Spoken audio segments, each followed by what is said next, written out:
Good evening and welcome to Gardener's World, and this time from the Magnolias. Now, Percy, I can remember you introducing gardening programmes like that when I was in short trousers, I think. How long have you been doing television gardening? Well, I started the first television programme in 1951, which is a very long time ago, of course. Skewer or something. And then remove the lid so you can see what you're about. Put the pack into some water until the water actually comes up to the top and you can see that they're soaked. And then when they are, you just place the lid on the top loosely and put them in a warm place, like perhaps the airing cupboard or on top of a radiator. Keep an eye on them every day, and as soon as the first one comes through, put them into the light. Well, I was wrong about the seeds working to one side, because look, they have come up absolutely magnificently, and I think that is a surefire thing for a beginner gardener. They'll cost you about 59p for each one of those packs.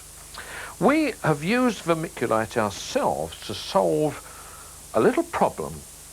I've always found it extremely difficult to germinate impatiens until last year when we discovered this way. Now, the reason why they're difficult is because they want constant moisture and also light in order to germinate them. And the way to achieve that is, instead of sprinkling the seed over the top, to make some little furrows in the compost and sow your seeds in the bottom of those furrows, and then to cover them with a little bit of vermiculite. You can buy that in the garden centre. That will make sure that they're nice and moist, and also the light will go through vermiculite so they germinate quite well, as you can see.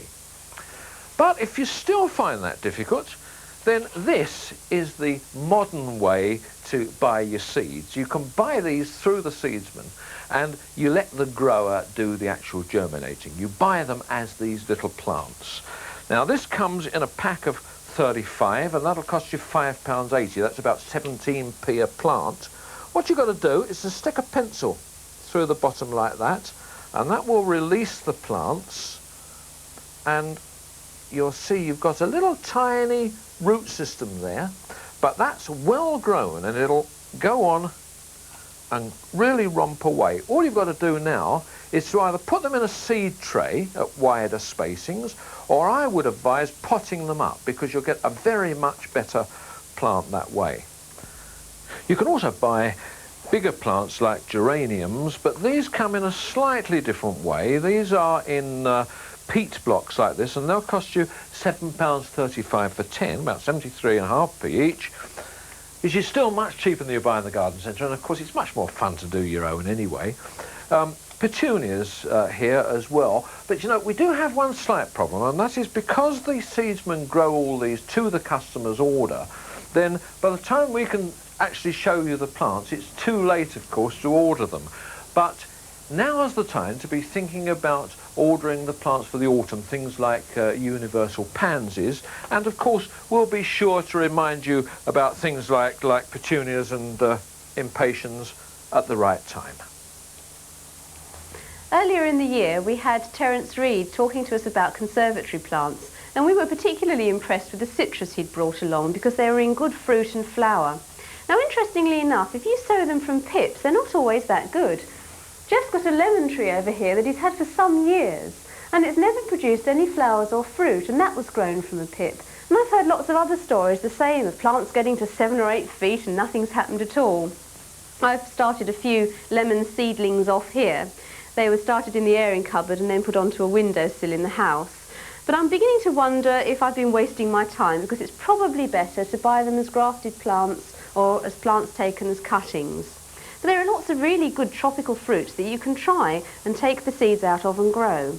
One of them is the mango, which are really good fruits. Now, they cost about 70 or 80p, so they're not cheap, but at the same time you get quite a lot of flesh off of one fruit. That's all one about the same size as that. which make lovely additions to fruit salads with some of the more common fruit in. And inside that is the pip, like this, which is quite large. Now you'll find when you take it out that there's an awful lot of flesh attached, and you want to scrape all that off before you think of sowing it.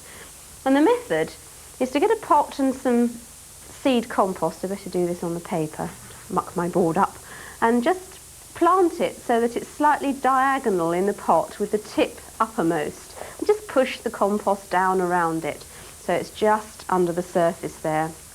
And I'm going to put some cling film on top of that and pop it into the airing cupboard where it'll be nice and warm, because they need quite a lot of heat to germinate. Actually, I'm going to need to get myself a bigger piece than that, I think. But that's to keep the moisture in. You'd water it in and into the airing cupboard, and as soon as it's germinated, out onto a nice warm windowsill. Now another one is the granadilla. Now this is a type of passion fruit, and if I cut this open, these cost about 50 or 60p. You'll see the seeds and the pulp inside that you actually eat. Now you might be thinking, oh my goodness, I've spent 60p on a load of frog spawn. Now it looks revolting, I know, but it tastes delicious and you can crunch the seeds up. But save a few, because as well as being able to eat it or add it to a fruit salad, you can also sow the seeds. And these will not again give you fruiting plants, but they will give you a very attractive passion flower, more attractive than the Passiflora caerulea that you grow outside. Have some moist seed compost and just set the seeds down into it, flat, and then cover them by their own size with some more compost and just press down, and again cover with cling film into the airing cupboard, and as soon as they're up, onto the windowsill, then prick out and grow on as climbing plants. And they should grow on quite well. But a Passiflora that will give you fruit in a greenhouse, and at Wisley where I used to grow them, we had lots, boxes and boxes off our plants, is the Passiflora edulis, the little passion fruit, which has a much more acid, sort of yellow-coloured pulp inside. It's a bit tastier, not quite so sweet. Those seeds will give you flowers and fruit, so that's probably the best one to try if you've got a greenhouse or conservatory, in exactly the same way. And another good one is pineapple, because the fruit is so nice as well, really good for fruit salads.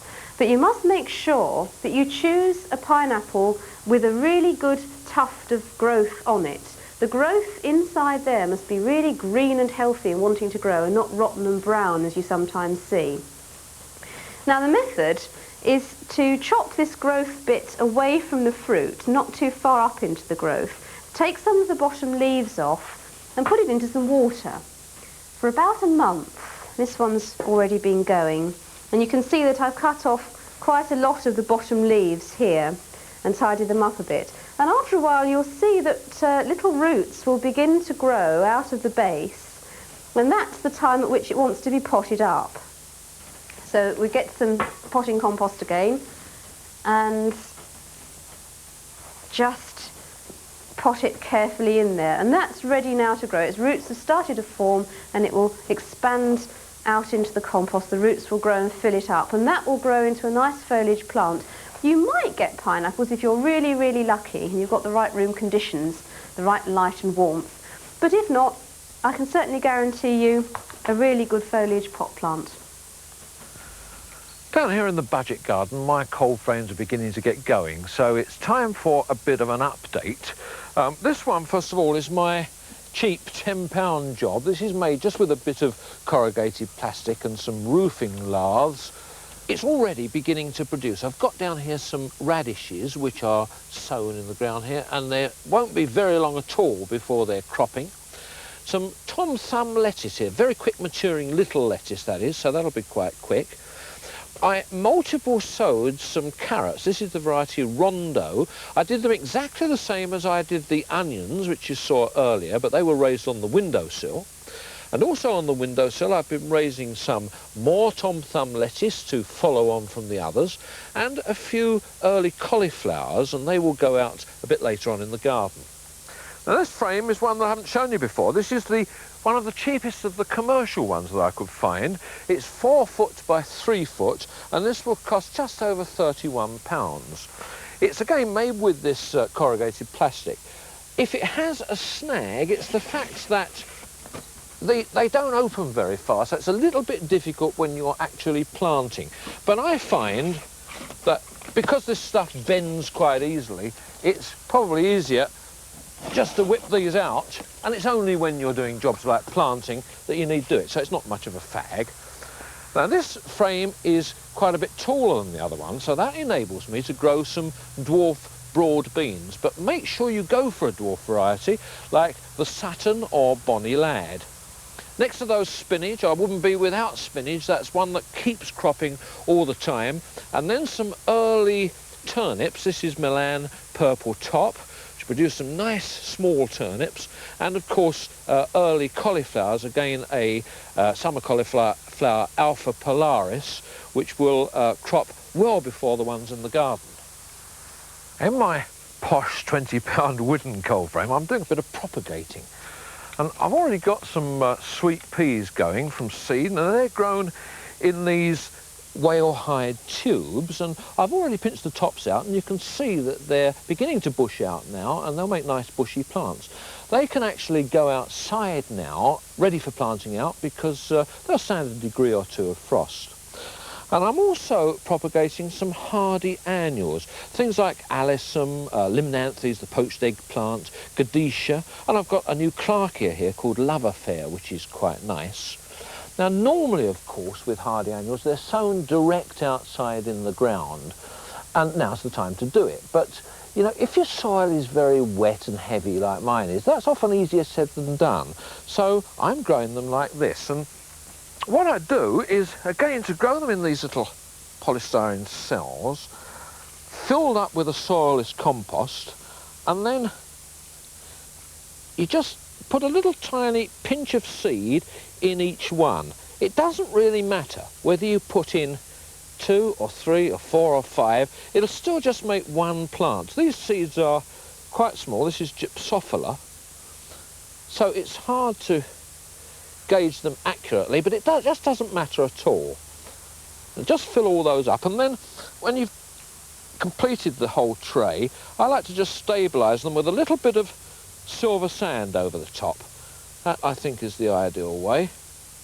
And you finish off the whole lot, and they don't need any heat at all for germination, so of course the cold frame is an ideal place for them. Put them in there, cover them up with a bit of black polythene, and keep an eye on them for some rapid germination.